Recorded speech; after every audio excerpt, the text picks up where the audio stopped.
Bien, bonjour à tous. Donc, une petite vidéo d'abord pour présenter les PDF concernant l'étude de Beaumarchais et du mariage de Figaro. Je vais commencer par un propos extrêmement global. Je sais que la situation est un petit peu inconfortable pour vous, dans la mesure où vous ignorez si l'oral aura lieu ou non. Pour l'instant, il est prévu et il est préférable que vous y prépariez et que vous soyez en mesure de vous y présenter dans les meilleures conditions. Et c'est pour cette raison que j'essaie d'expliquer de quelle manière ces documents qui ont été préparés et proposés en confinement doivent vous servir donc à travailler sur l'œuvre. Alors j'en profite pour préciser immédiatement que l'inspection générale, donc, qui est l'instance supérieure qui décide de la façon, en l'occurrence ici, dont le baccalauréat va avoir lieu, a précisé que tout ce qui avait été fait en confinement, et c'est le cas particulièrement de cette séquence, et des 3 explications de texte, la troisième arrivant bientôt, tout ce qui a été fait en confinement sera indiqué sur la liste comme ayant été fait dans ces conditions-là, et donc donnera lieu à une notation différente. Donc pas de difficulté de ce point de vue-là. D'autre part, je vous rappelle que les conditions dans lesquelles l'oral vont se passer, ce qui était déjà le cas d'ailleurs depuis le début de l'année, sont les suivantes. D'une part, vous avez une explication de texte dans laquelle vous proposez en 8 minutes, au moins 10 minutes si vous incluez la remarque de grammaire,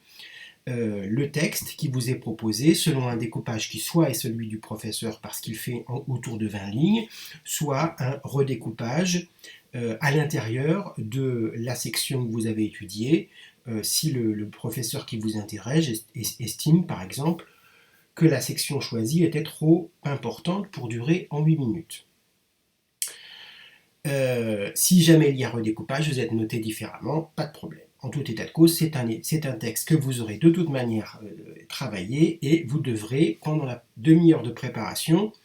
vous mettre en situation de proposer un projet de lecture lié au texte redécoupé s'il est un découpage particulier et une proposition de projet de lecture qui soit votre projet de lecture, votre entrée dans le texte. Bien évidemment, vous n'allez pas tout inventer, il s'agit de vous appuyer sur l'explication qui est faite. J'y reviendrai lorsque nous commenterons les explications de texte, et particulièrement sur celle sur Beaumarchais, mais le travail est le même sur les autres explications de texte. Mais là, en l'occurrence, plus précisément, parce que ces explications de texte étant écrites, il y a quand même une difficulté de passage de l'écrit à l'oral. Alors, voilà pour les éléments globaux concernant l'explication de texte. Concernant l'entretien, donc je vous rappelle qu'avant cette explication de texte et votre question de grammaire, vous avez 2 minutes pour présenter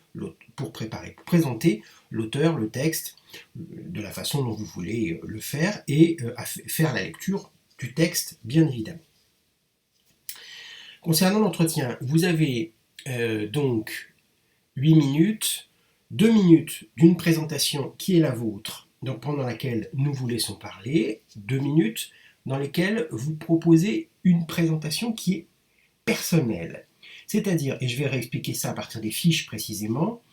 vous choisissez un angle dans lequel vous voulez entrer dans l'œuvre. Et c'est cet angle-là qui va être choisi par la personne qui vous interroge pour développer l'œuvre. Ça n'empêche pas qu'on pourra aller au-delà ou vous interroger sur votre lecture cursive, voire vous demander pourquoi vous avez choisi cette œuvre par rapport à d'autres. Mais globalement, par cette présentation de 2 minutes, qu'il va falloir donc que vous prépariez, il va falloir présenter les éléments qui vous ont fait choisir cette œuvre pour l'entretien et parmi les éléments qui vous ont fait choisir, ceux qui vous semblent intéressants à développer. Donc voilà pour les éléments concernant l'oral, qui finalement ne diffèrent pas de ce qui avait été proposé précédemment. La seule chose, c'est que pour l'évaluation, nous tenons compte de la situation sanitaire particulière dans laquelle nous sommes actuellement. J'en profite pour préciser qu'il est prévu, et c'est d'ailleurs le grand problème d'organisation, de logistique, il est prévu que cet oral, en tout cas ça a été évoqué, que cet oral se présente sous la forme d'une visioconférence pour éviter que les enseignants interrogateurs, les examinateurs et les élèves se trouvent présents en face à face dans la même salle, ce qui poserait des problèmes d'écoute si on respectait une distance d'1,50 m, et puis finalement la visioconférence est une bonne chose. Quoi qu'il en soit, c'est quand même une logistique importante, parce qu'il y a un très grand nombre d'élèves qui passent en première le bac de français à l'oral, donc pour l'instant, nous n'avons pas d'indication supplémentaire, je ne peux pas vous en donner parce que nous n'en avons pas reçu, et que, en dehors de celle que je viens de vous présenter, bien sûr, mais concernant l'oral, il est préférable et plus confortable que vous considériez que cet oral aura lieu. Alors, concernant ces documents PDF, il y en a un par acte. Je les ai espacés dans le temps, pas seulement d'ailleurs pour des raisons pédagogiques, mais aussi parce que c'est très très long à écrire. Bien évidemment, ces éléments-là, je ne les aurais pas écrits si j'avais été en présentiel devant vous, et je sais bien que c'est aussi difficile de lire. Donc, je ne sais pas si certains d'entre vous ont la possibilité de faire lire, je sais que ça existe sur Mac, je ne sais pas si ça existe sur Windows, faire lire le PDF ou le Word par l'ordinateur, mais en tout état de cause, donc, c'est quand même un travail de relecture qui est moins confortable que l'écoute elle-même. C'est pour ça aussi que je reprends ces documents. Alors, je vais m'appuyer pour cette présentation globale sur l'étude du premier acte. Ensuite, il y aura d'autres vidéos concernant les suivants. Alors, comme vous avez vu, et c'est ce que j'avais indiqué sur le travail que je vous avais demandé en début de confinement, il y a donc possiblement, parce que je ne les utilise pas systématiquement, 4 entrées dans chacune des scènes, des résumés associés à la dynamique séquentielle, puis un bilan par rapport à la problématique qui, je vous le rappelle, est la comédie du valet, et enfin un bilan de la totalité des éléments trouvés, la scène dans l'œuvre. Il s'agit de resituer l'œuvre dans le passage. Alors en l'occurrence ici, j'avais organisé ça parce que il s'agissait de nourrir une dissertation suivante. En l'occurrence, cette dissertation n'a plus lieu d'être, mais en tout état de cause aussi, ce sont tout de même des éléments qui vont pouvoir être consultés pour l'organisation de l'entretien particulièrement, mais qui peuvent aussi nourrir, je vais en parler un petit peu, ils peuvent aussi nourrir la préparation du projet de lecture, d'un projet de lecture digne de ce nom pour l'explication de texte. Ces éléments sont plus ou moins détaillés selon l'importance de la scène. Il y a des scènes qui sont très courtes. Vous avez vu que les scènes dans le théâtre français, ce qui n'est pas le cas dans le théâtre britannique par exemple, sont liées à l'entrée ou à la sortie d'un personnage, et que à ce compte-là, nous avons des scènes extrêmement courtes, de 2 répliques, voire d'une seule, et donc il n'y avait pas lieu que je détaille les éléments de ces scènes qui sont des scènes de transition. En revanche, certaines autres donnent lieu à un développement beaucoup plus long, soit parce qu'elles ont donné lieu à une explication de texte, soit tout simplement parce que leur position dans l'œuvre et leur importance est particulièrement manifeste. Quoi qu'il en soit, il y a des contre-exemples, notamment le monologue de Figaro que je n'ai pas détaillé, d'abord parce qu'il ne fait pas partie des éléments que j'ai proposés en explication de texte, et puis finalement, à tout bien considérer, l'importance de ce monologue est particulièrement nette, dans la mesure où il est conclusif, où il vient à la suite, il est au terme de l'œuvre, donc il rassemble un certain nombre de choses qui ont été abordées et élaborées auparavant. Donc, il s'agit de comprendre ces documents comme des éléments de réflexion au fil des scènes, ce qui va vous permettre de nourrir l'explication de texte et de situer le texte d'une manière plus utile et plus efficace, et deuxièmement de nourrir aussi l'entretien. Alors je vais donner 2 exemples pour ces 2 axes, ces 2 perspectives. D'abord, pour l'explication, la situation du passage est facilitée à partir du moment où vous avez le résumé qui est proposé par moi et celui que vous avez proposé vous-même pour un certain nombre d'entre vous, résumé qui était d'ailleurs plutôt bien fait. Ces résumés donc successifs vous permettent de situer le passage dans l'œuvre et de problématiser d'une manière plus fine que ce que vous auriez fait si vous n'aviez pas eu ce type de travail. Je donne un exemple. La scène 1 a été choisie donc en explication de texte, et cette scène assemble donc deux personnages essentiels de la pièce, à savoir Figaro et Suzanne, donc le couple qui est concerné par le mariage dont il est question dans toute la pièce, mariage de Figaro, et homme et femme, valet donc entrant en scène avant les deux maîtres, et valet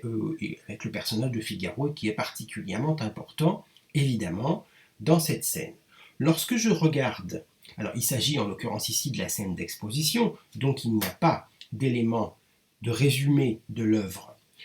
précédent. En revanche, il y a dans la scène elle-même des éléments de situation initiale, autrement dit, ce qui s'est passé auparavant et dont il est question dans la scène en question, et ces éléments de situation initiale,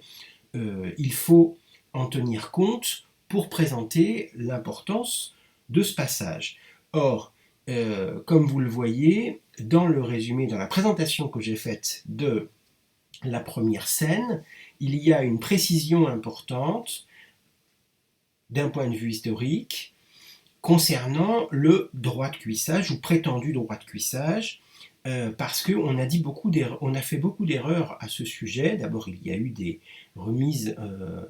à plat et des remises en question de la part d'historiens. Donc, j'ai indiqué l'article du magazine Historia concernant ce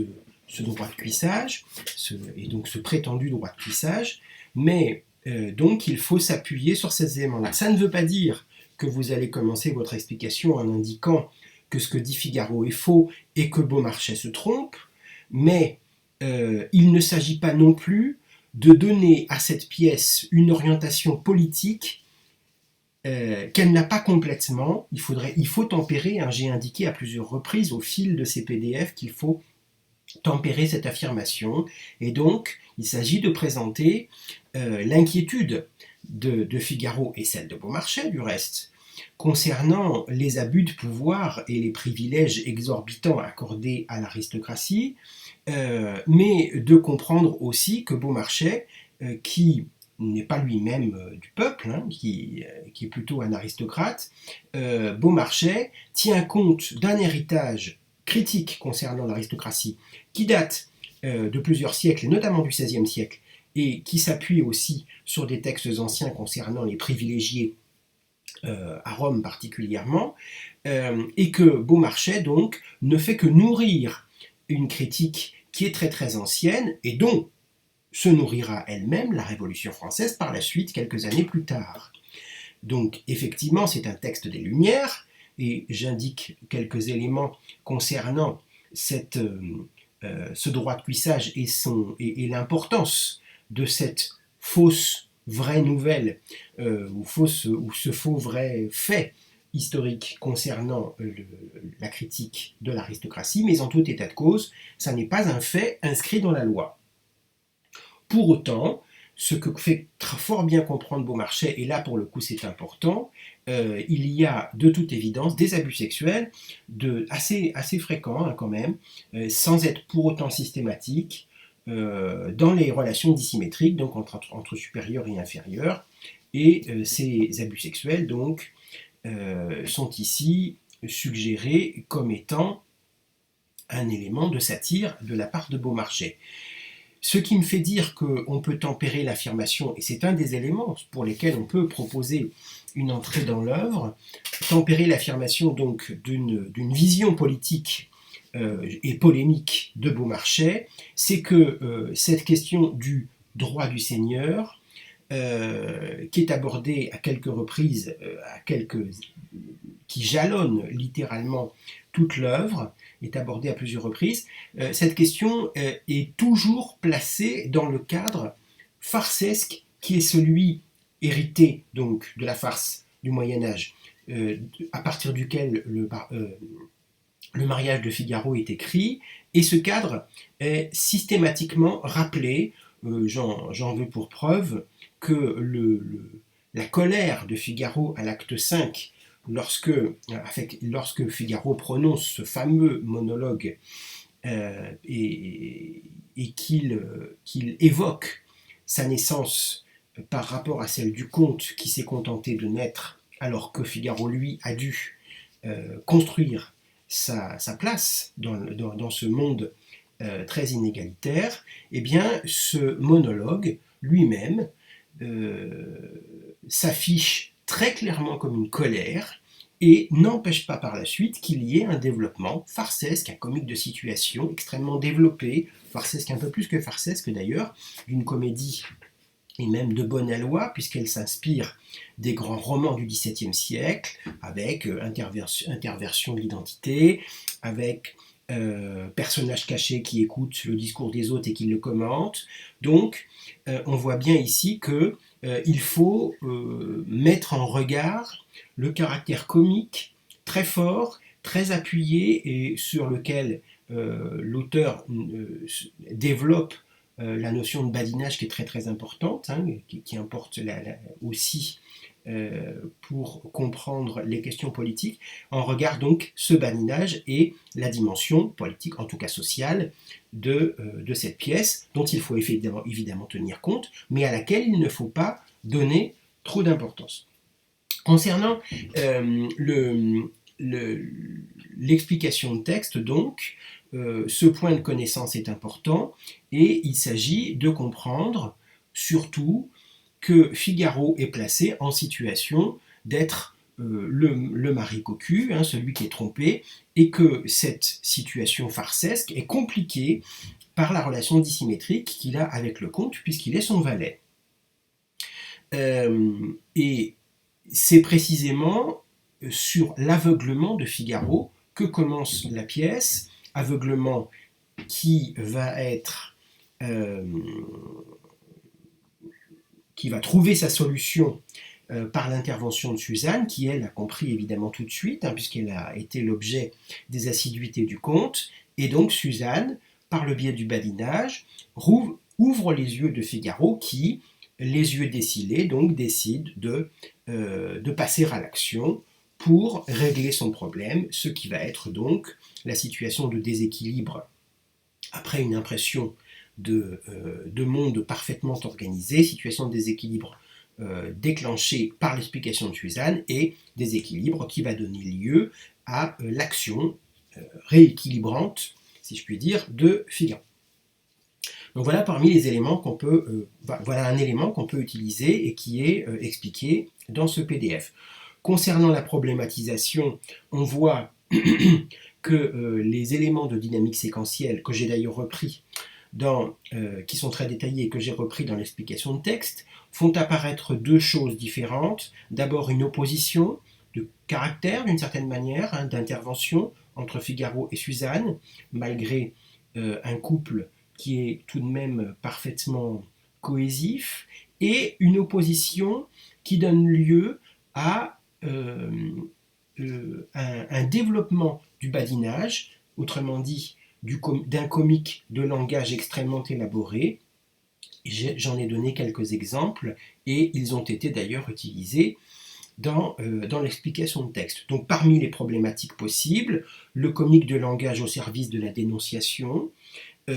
où Figaro ouvre les yeux pour relancer une comédie morale. Voilà des possibilités qui peuvent vous être ouvertes.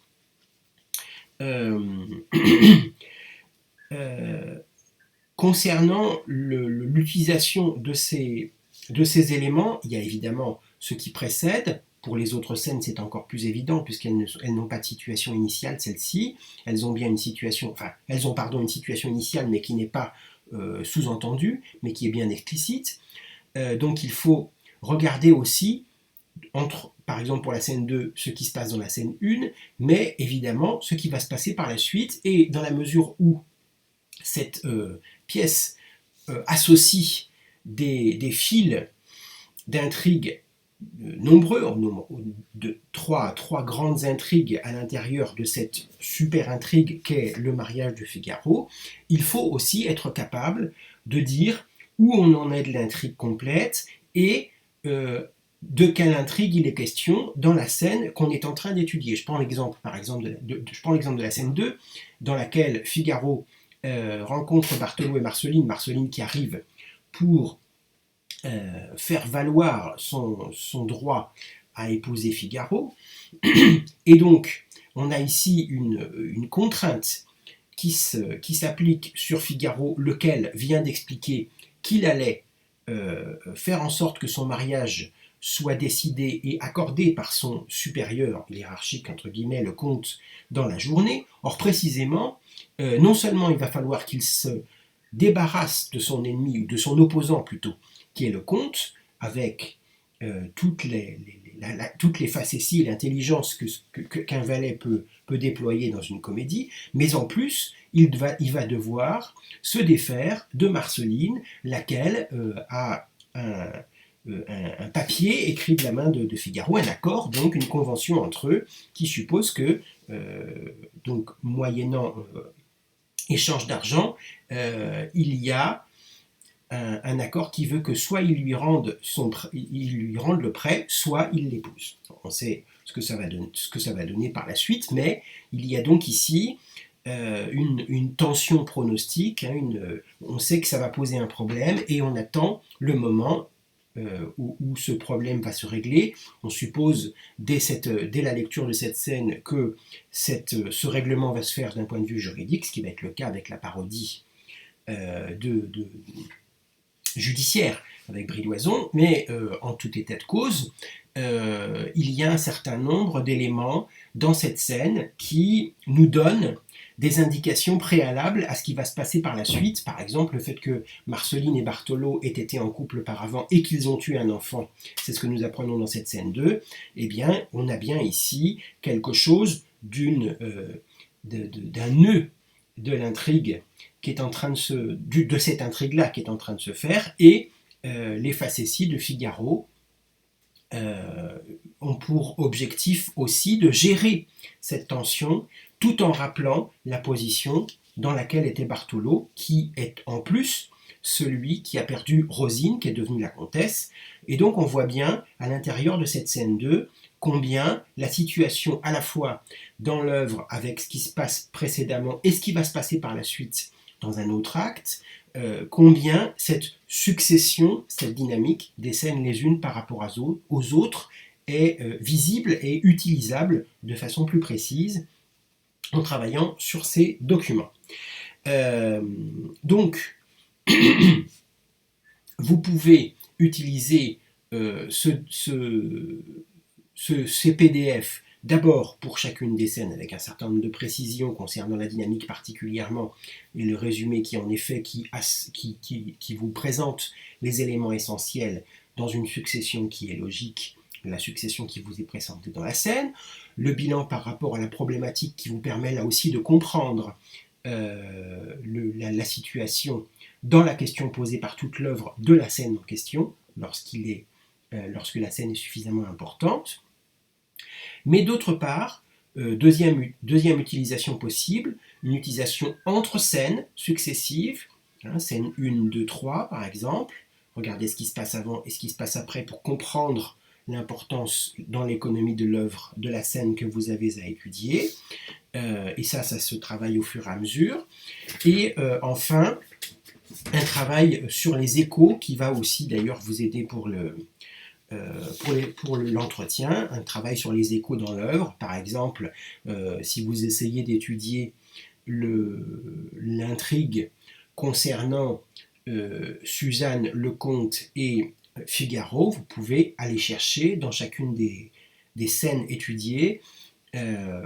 toutes les scènes dans lesquelles ils apparaissent et l'évolution de cette intrigue jusqu'à la fin, et de quelle façon elle se noue, de quelle façon elle peut rebondir, de quelle façon elle va trouver une solution, par le biais de qui, de l'intervention de qui, ainsi de suite. D'où l'importance, par exemple, ici, d'aller regarder qu'il y a certes une comédie du valet, mais aussi une comédie de la soubrette, parce que Suzanne n'est pas la dernière à trouver des solutions. C'est d'ailleurs elle, d'une certaine manière, qui trouve la solution à la fin. Donc, ces PDF peuvent aussi vous servir, bien évidemment, à maîtriser l'œuvre et à trouver des échos à l'intérieur de cette œuvre. Pour ce qui concerne l'entretien, là aussi, vous avez des documents qui vont vous aider considérablement. Je vous rappelle donc qu'il s'agit pour cet entretien de faire une présentation de 2 minutes qui explique sous quelle forme vous êtes entré dans l'œuvre, ce qui vous y a intéressé, ce que vous voulez en développer. Et de toute évidence, ici, vous avez un document qui est particulièrement important. Alors, j'en profite pour faire 3 remarques avant de donner des exemples de points possibles à présenter sur cette œuvre. D'abord, évitez de donner l'impression que vous ne connaissez que cette œuvre. C'est-à-dire que vous avez un choix parmi toutes les œuvres qui ont été étudiées, et d'ailleurs parmi aussi les lectures cursives, mais je doute que vous preniez les lectures cursives, vous avez la possibilité de n'en choisir qu'une seule. Mais il va de soi que les élèves qui auront les meilleures notes à l'oral sont ceux qui auront choisi positivement et non pas qui donneront l'impression d'avoir fait des impasses sur tout le reste. Donc il s'agit tout de même, en l'occurrence par exemple, d'être capable de parler de la lecture cursive, puisqu'elle est d'une importance considérable. On sait bien que Beaumarchais s'est inspiré de Lazarillo de Tormes pour construire le personnage de Figaro, et du reste pour nourrir aussi, et de la Commedia espagnole, pour nourrir son intrigue, et pour exiler entre guillemets le sujet pour ne pas rester en France et ne pas être censuré. Deuxièmement, ne sortez pas de l'œuvre pour autant systématiquement. Lorsque vous avez choisi Beaumarchais, vous devez rester à Beaumarchais. Si la personne qui vous interroge considère qu'elle peut aller faire un rapport entre Beaumarchais et puis Lazarillo de Tormes par exemple, elle le fera. Ou alors en l'occurrence, s'il y avait eu un corpus, elle l'aurait fait. Troisième élément, et il est très important, appuyez-vous très vite sur des références précises. C'est-à-dire que si on vous interroge, si vous considérez que vous pouvez entrer dans le mariage de Figaro par le biais du personnage de Chérubin, qui est un personnage qui n'est pas un personnage central, mais qui pour autant est un personnage important, il a un statut dans la mesure, qui est essentiel dans la mesure où il est un fil rouge depuis le début de la pièce jusqu'à la fin, et cette fameuse phrase du conte qui retrouve systématiquement Chérubin, le petit page avec un point d'exclamation, donc exclamation, puisque ce petit page semble être une espèce de diable qui sort de sa boîte, eh bien il est possible de comprendre que Chérubin est une espèce d'instrument du badinage, d'instrument pour sortir du drame, et donc un élément comique très important, mais aussi un élément de la question amoureuse dans la mesure où précisément c'est un jeune homme, un très jeune homme même, qui est amoureux de toutes les femmes qu'il rencontre, et particulièrement qui éprouve un grand respect pour la comtesse, et c'est l'instrument que va choisir Figaro puis Suzanne pour solliciter la jalousie du comte et ressouder le couple du comte et de la comtesse. Eh bien, pour entrer dans cette œuvre et pour prouver l'importance de Chérubin, vous avez des documents qui vous permettent, alors je n'ai pas mis systématiquement, j'ai commencé par le mettre, les personnages qui interviennent dans chacune des scènes, mais c'est facile à retrouver avec l'œuvre que vous aurez sous les yeux. Vous pouvez vous faire une fiche avec toutes les scènes dans lesquelles Chérubin intervient, et vous allez faire apparaître un certain nombre d'éléments essentiels, par exemple le déguisement ou les cachettes. Par exemple, alors, la romance amoureuse. Par exemple aussi, une espèce d'obsession amoureuse du jeune homme qui peut donner lieu aussi à un comique un petit peu érotique. Donc, vous pouvez entrer dans l'œuvre à partir de ces documents, et là, il vous faut des références précises. Vous aurez une note qui va augmenter à partir du moment où vous sortirez d'une espèce de blabla très très vague, et donc il faut que vous fassiez quelques fiches, ou une fiche, ou deux fiches en l'occurrence, puisque c'est vous qui aurez donné l'idée ici du thème à aborder, ça n'empêche pas que vous puissiez maîtriser l'œuvre par ailleurs. Vous pourrez donc faire une fiche dans laquelle vous allez commenter une scène, deux scènes. Alors ici, il faudrait sans doute commenter la scène dans laquelle Chérubin se retrouve caché derrière le fauteuil alors que le comte est en train d'essayer de séduire Suzanne. Et il faudrait aussi commenter à la fin dans l'acte 5 le moment où le comte, croyant aller chercher la comtesse qui elle-même est habillée en Suzanne, entre dans le pavillon et ramène en fait Chérubin, et c'est le premier personnage qui lui réapparaît, qui réapparaît donc à cette occasion-là. Donc vous allez construire votre propos et vos références précises à partir de ce document qui va vous y aider, et vous voyez bien que ça là pour le coup ça durera 6 minutes et sans problème vous aurez des éléments extrêmement précis. Alors parmi les exemples possibles pour entrer dans cette œuvre, vous pouvez avoir soit un thème, soit un procédé formel, soit un motif, soit un personnage. Alors je donne des exemples de thèmes, par exemple l'amour, bien évidemment, mais on peut aussi y entrer par le biais des motifs, maître et valet. Vous pouvez aussi y entrer par un procédé formel sans être pour autant trop technique. Il faut que ce procédé formel quand même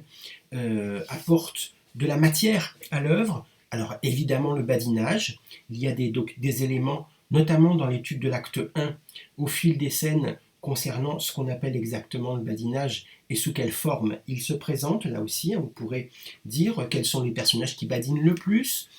pourquoi. En l'occurrence, ce sont souvent les femmes, ou Figaro. Donc c'est à la fois un signe d'intelligence, de brio, et en même temps une façon de pallier un manque de pouvoir vis-à-vis de quelqu'un qui en a. Autre possibilité, le comique de situation. Il y a évidemment un très grand nombre de scènes dans lesquelles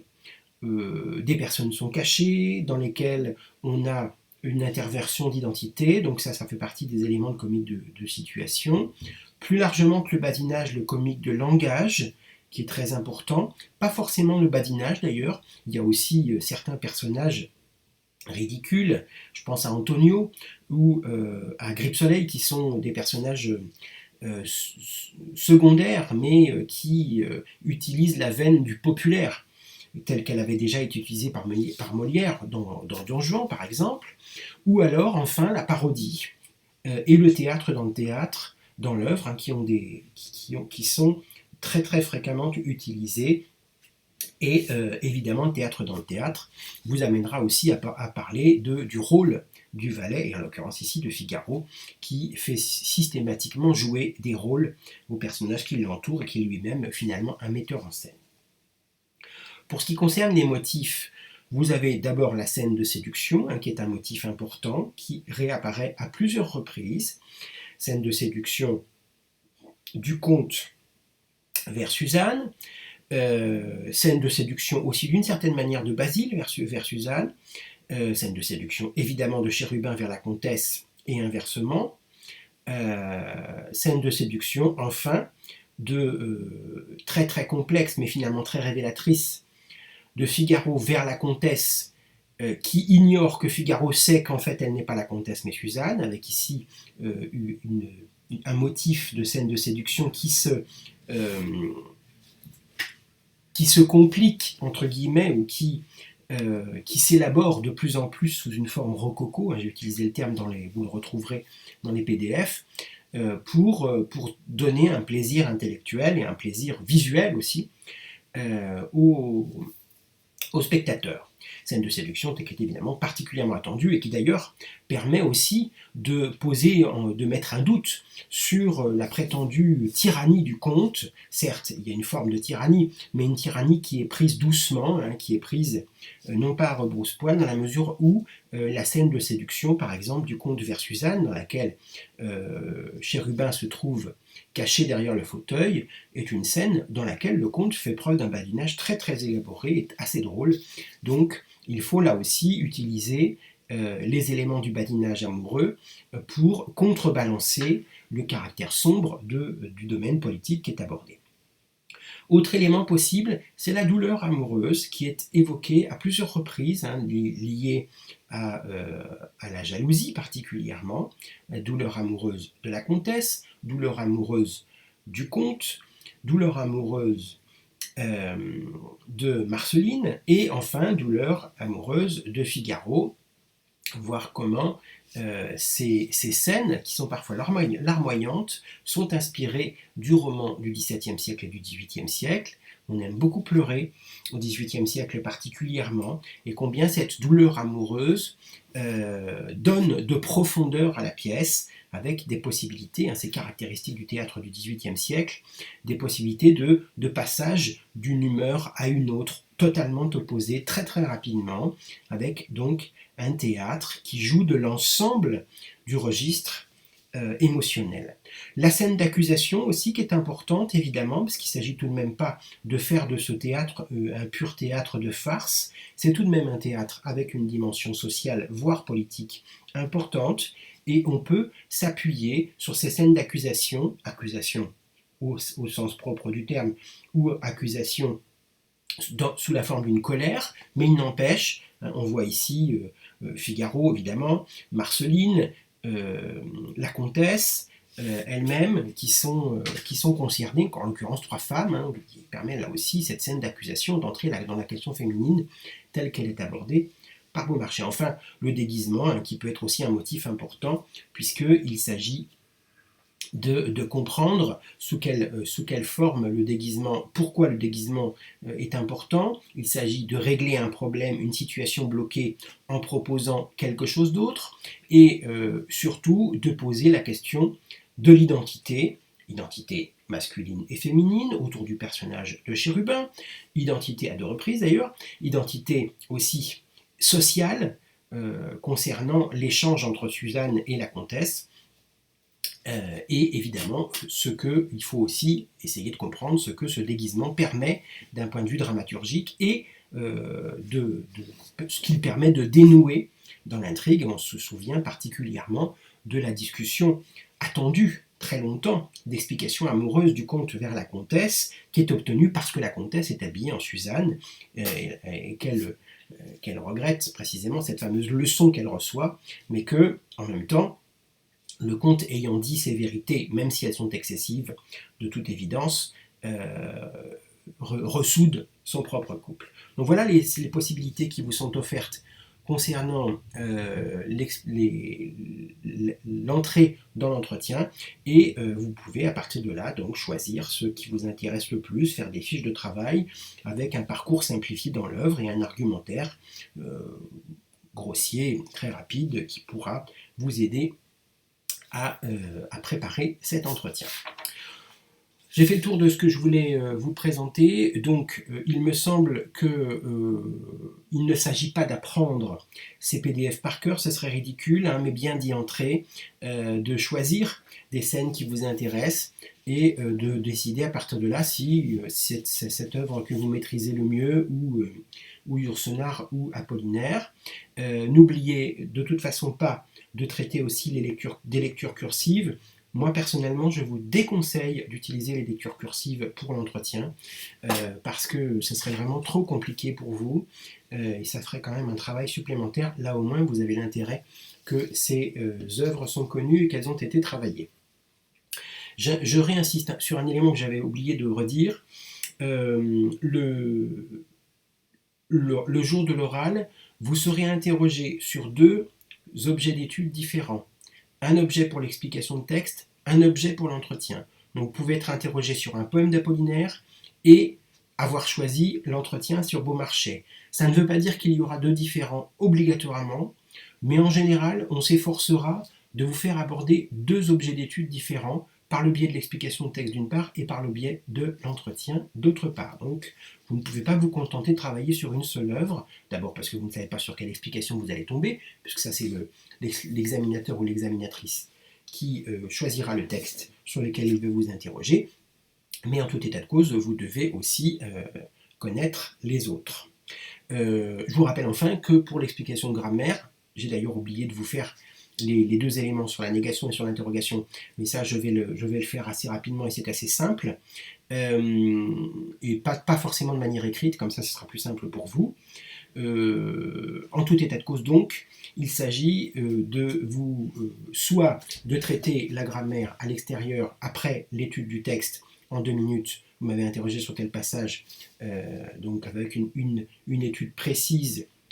simple au départ, de la construction de la phrase. Si on vous interroge sur une interrogative par exemple, vous allez vous intéresser à l'ordre des constituants dans la phrase. On sait que la phrase canonique a un ordre sujet-verbe et complément, et que dans la phrase interrogative, cet ordre peut être inversé, ou alors l'interrogative est directe et l'interrogation est portée par un présentatif inversé, hein, est-ce que, ou alors enfin, dans l'interrogation indirecte, c'est un verbe de parole, il m'a demandé si je voulais partir, qui soutient l'interrogation, donc la recherche d'éléments d'information sur une question particulière. Donc, vous intéressez à la syntaxe d'un point de vue descriptif, puis vous essayez de voir quel problème est présenté par la construction, très simplement, ce que ça amène, par exemple, tout simplement le fait qu'une interrogative soit une recherche d'information peut être interprétée du point de vue du style de au moins deux façons différentes, soit véritablement une situation d'interlocution, c'est-à-dire on essaye de faire intervenir quelqu'un d'autre pour obtenir une information qu'on n'a pas, soit une interrogation ironique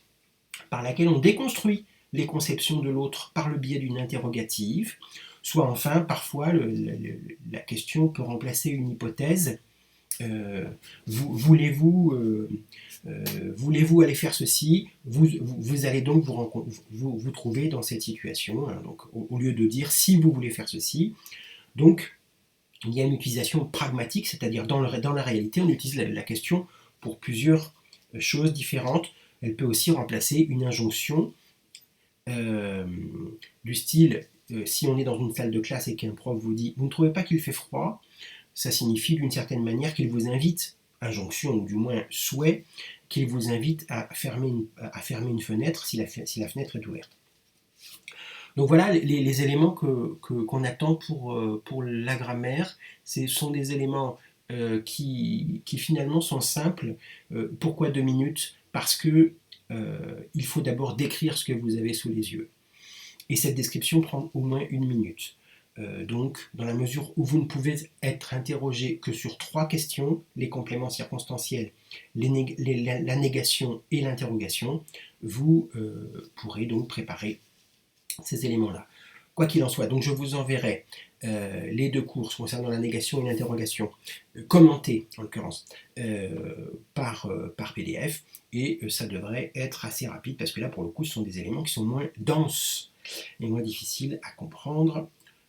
parce que vous les maîtrisez tout simplement et que vous les utilisez, que les compléments circonstanciels.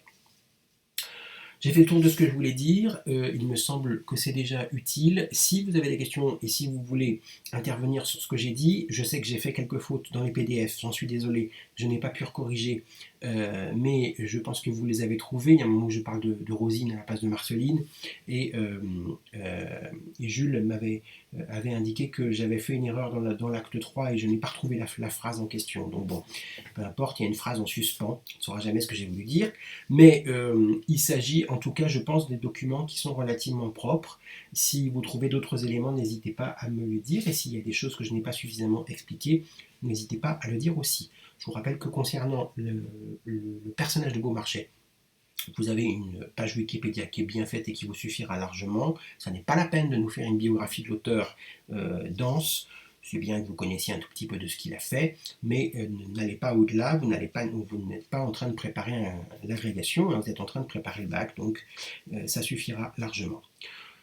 J'espère que tout ceci vous conviendra et que je n'ai pas fait trop d'erreurs pendant cette vidéo. Je regarde beaucoup mes papiers, je regarde pas beaucoup vous, c'est une horreur de se regarder. Je préfère finalement vous voir et ne pas me voir. Mais enfin, en tout état de cause, on fait contre mauvaise fortune bon cœur et on essaye de s'en sortir. Surtout si vous avez des commentaires à faire, même positifs, sur cette vidéo, n'hésitez pas à les faire, sauf à dire que j'ai une sale gueule et que je suis un gros con. Mais en dehors de ça, vous pouvez faire des commentaires constructifs. Voilà, je vous embrasse et puis portez-vous bien.